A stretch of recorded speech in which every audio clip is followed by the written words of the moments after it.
是杰西姐啊。这一集呢，其实是连续上一次Dr. Clement 讲有关于糖尿病的话题良医详谈中的第2集哦。如果大家还没有看第1集的话，待会可以在以下的链接中去寻找上一集来看哦，非常精彩的内容，不容错过。那么在这一集里面呢，Dr. Clement 会有讲到几个话题，比较重要的话题会有3个。那么杰西姐在这里为大家揭晓一下。那么第一个的话就是讲有关于如果睡眠不足的话，原来很大可能会造成容易患上糖尿病的原因之一。然后第2的话，Dr. Clement 会为大家揭晓世界上最好的降糖良药，没有之一哦，是最好的哦，所以不容错过。然后第3的话，如果糖友们把你们的血糖指数降低区的1点，只是1点哦，会为你的身体带来怎样重大的健康变化呢？所以大家一定要把视频看到最后。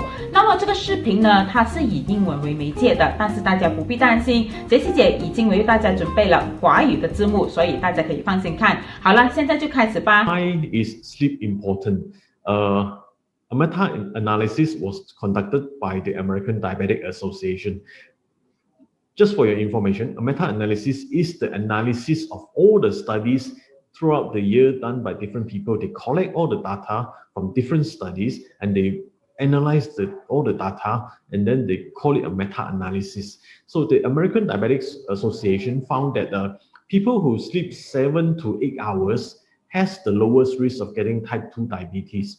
And anything less than that or more will increase the risk significantly. So if you look at this graph here, this is a risk, the graph showing the risk of getting diabetes.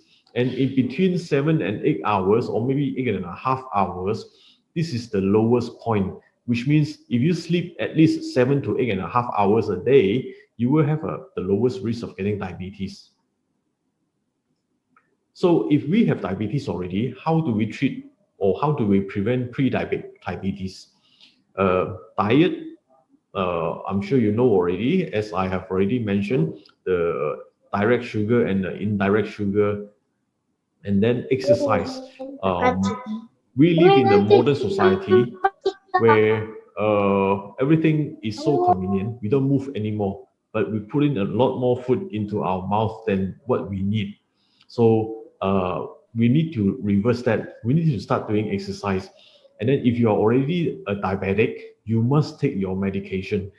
You have to understand that diabetes is not a disease that can be cured. Once you have diabetes, that means the organ which are responsible, and that is the pancreas, is already starting to be affected and deteriorating.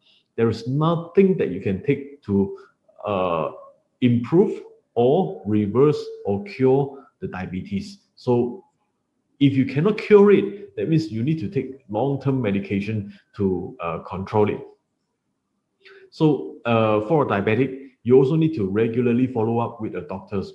You have to start choosing a doctor that you're comfortable with near your house or whatever, to see him on a regular basis, at least like once every 3 months initially. And then when your sugar levels are stabilized, then you may choose to see him half a year once, or if it is more stable than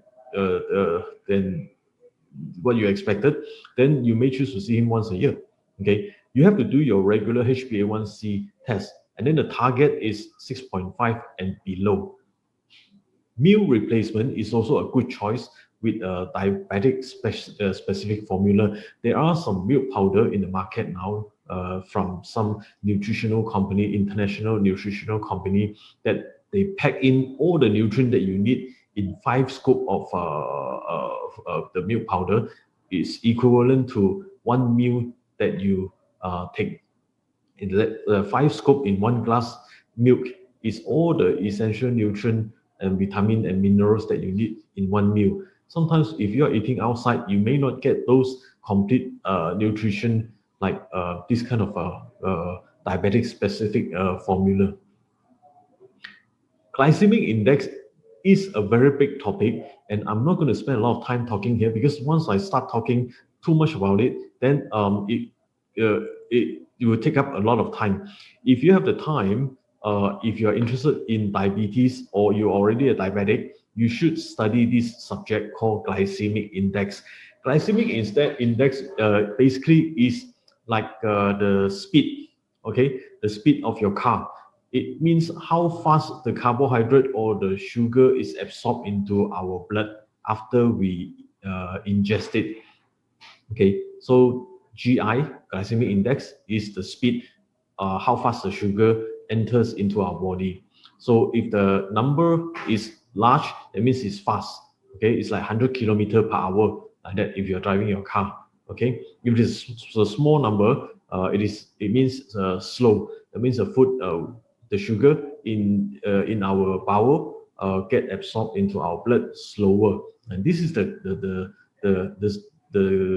if the glycemic index is small or low, that is what we want, because we don't want the high glycemic index food to go into our body that will shoot up our sugar straight into the sky. So as a diabetic, you should choose low GI food, which is less than 55. Now, I have two types of food to show you the reaction of this food when it enters into our body. So this red graph here is a high GI food, and the yellow graph here is the low GI food. Low GI food, I can give you an example, is like guava. Guava has a lot of fiber, and it also has some sugar inside, but the sugar is locked in between the fiber. So after you have eaten it into your stomach, the sugar will be released, but then slowly, and it will not rise too high.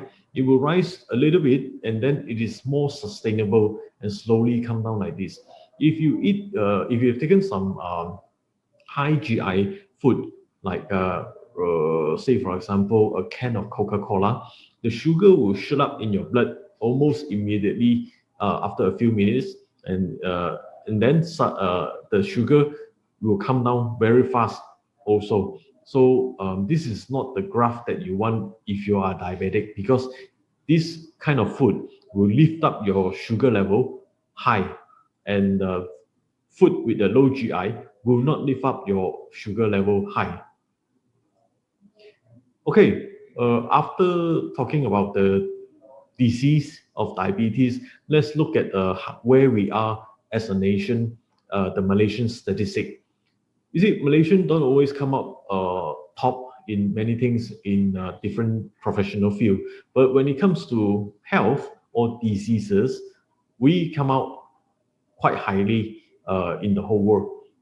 Do you know that according to the Malaysian Diabetic Association, we are the second highest number percentage of diabetics in the world after Saudi Arabia. We actually rank number 2 in terms of the percentage of population that has diabetes. Why do we say so? It's because in the year 2020, that was last year, 18% of Malaysian adults of the 30 million population were diagnosed officially as diabetes.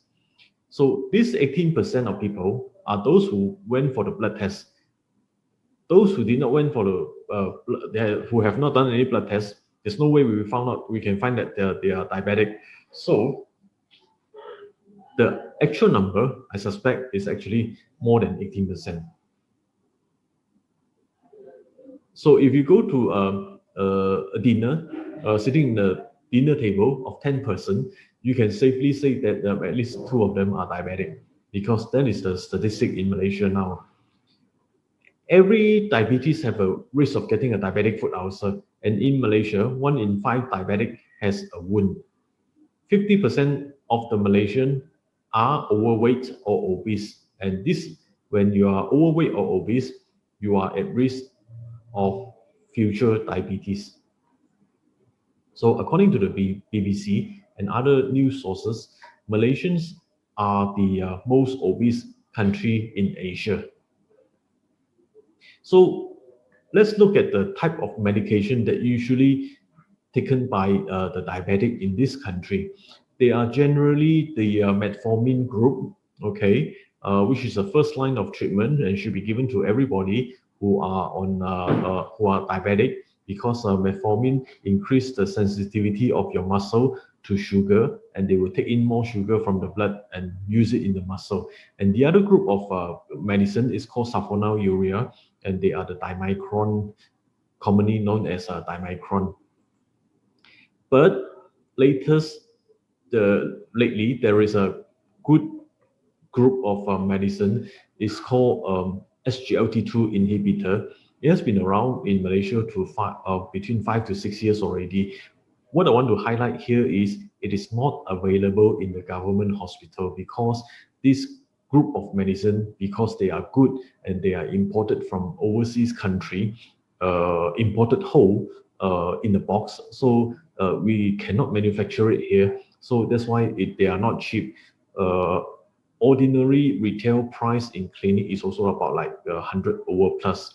The mechanism on how it works is the sugar from our body is passed out in the urine so that your body do not have to process the sugar. This is exactly where the magic happens. This is one nephron. A nephron is the smallest unit of filter in our kidney. So if you can see this green dot here, they are all the sugar. The sugar will follow the blood flow to go into the nephron, and then in the nephron, the sugar will leave the nephron and then come back to our blood circulation via this transport channel called SGLT2.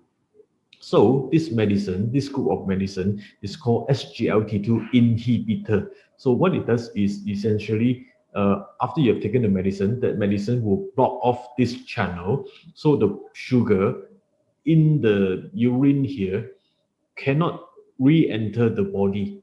And when it cannot re-enter into the body, it stays in the urine and then it will come out in the urine. And look at here, lost in the urine. This is how this medicine block off the reabsorption of sugar back into the body and making it excreted into the urine. If you look at this group of medicine, is a new generation, new class of medicine, and it has the effect of bringing down the sugar level, plus giving you other benefit to protect you from the disease process. For example, after taking this medicine for at least 3 months, you start to gain this benefit of relative risk reduction in cardiovascular death, meaning that if you have taken this medicine for at least 3 months, you will have 38% reduction in the risk of cardiovascular death, and that is heart attack or stroke. People who take this medicine will also have a reduced risk by 35% of hospitalization because of heart failure. People who take this medicine will also have a reduction of 32% for all-cause mortality, meaning that it doesn't matter how you die, but if you look at all the causes of death, it is reduced by 32% if you take this group of medicine. And then the last and the most important thing also is the progression of kidney disease.